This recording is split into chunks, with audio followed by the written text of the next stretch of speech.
Okay, I want to point out one of the most vital and important distinctions while navigating the human experience as a spiritual being. I'm Nova Whiteman. I'm a transformational consciousness coach and author of Awaken Aligned. I'm also a coach on Neil Donald Walsh's Conversations with God coaching team, and that's where I'm getting this from today. Years ago, I've been following Neil and his books since I was literally 14 years old when I first picked up the book Conversations with God.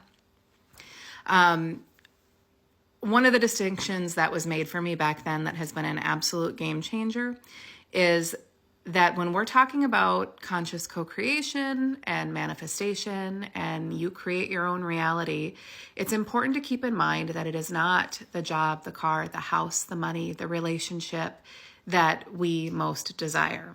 Like, it's okay to want those things. Those are important. It's part of the process of conscious co-creation. But what we're really after there is how we think those things are going to make us feel.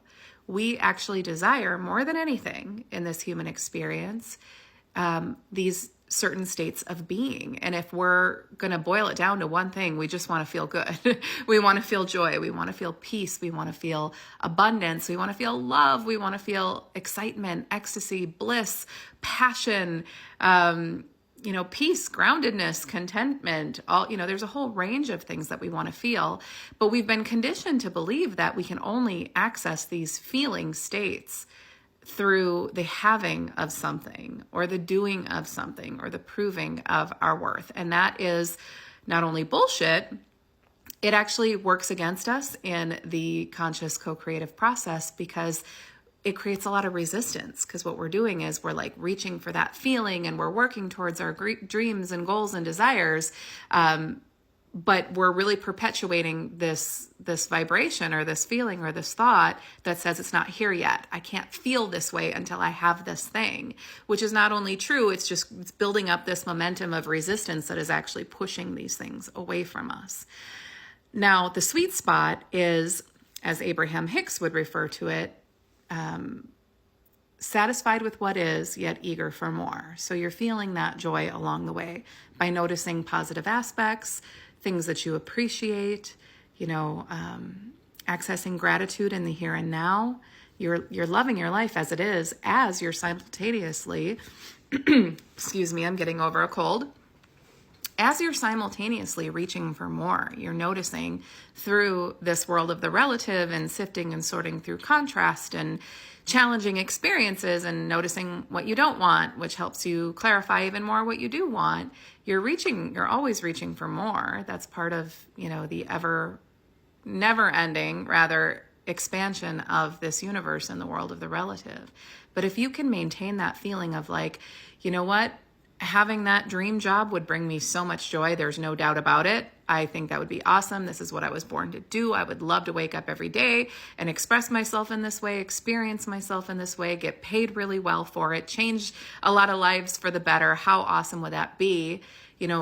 Definitely hold that vision, but then notice where it exists right here, right now to begin with. That's where gratitude comes in. That's where, letting go of your attachment to the form or thinking that it's the only way you can access that feeling. Because in the moment when you're noticing like, oh, that joy I'll feel when I have that dream job is going to be so awesome. And actually, I feel that joy every day when I wake up and I make my coffee with my awesome, Nespresso coffee maker, and I have the perfect cream and I sit down by the fireplace, like things that are right here, right now, and that joy that washes over me. Well, gosh, that's actually the same thing, isn't it? And you're practicing the vibration of the thing that you want. You're accessing the ultimate manifestation that you're after, which is, again, the feeling, the state of being, and then it draws it to you.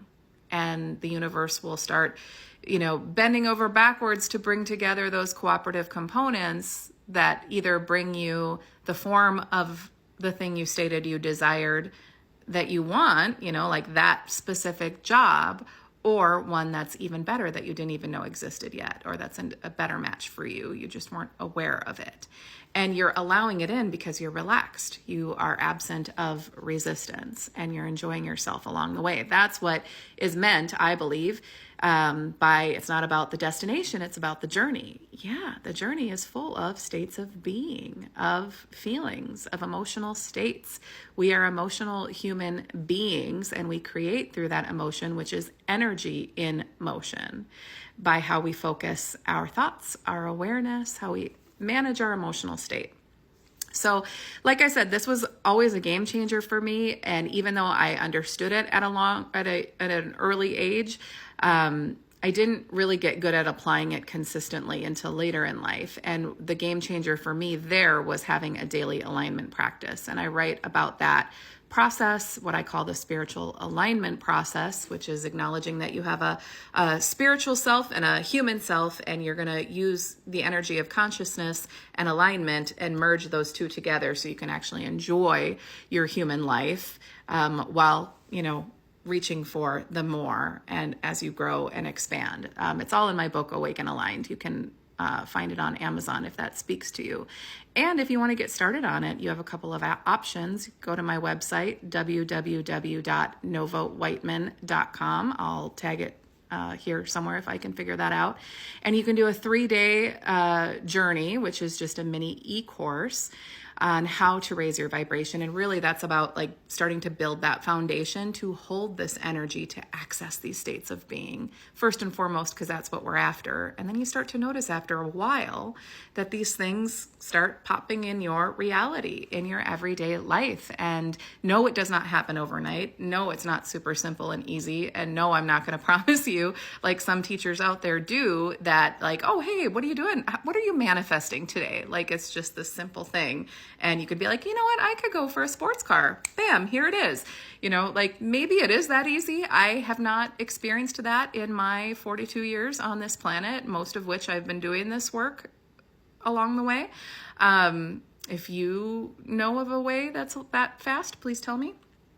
But really, because we're after the feeling and the expression and experience of ourselves as individuations of divinity, as expressions of love and light and all that goodness, we're here for the journey. And this is how you can do that, by building a foundation of alignment with who you really are, merging that spirit soul self with that human self consciously.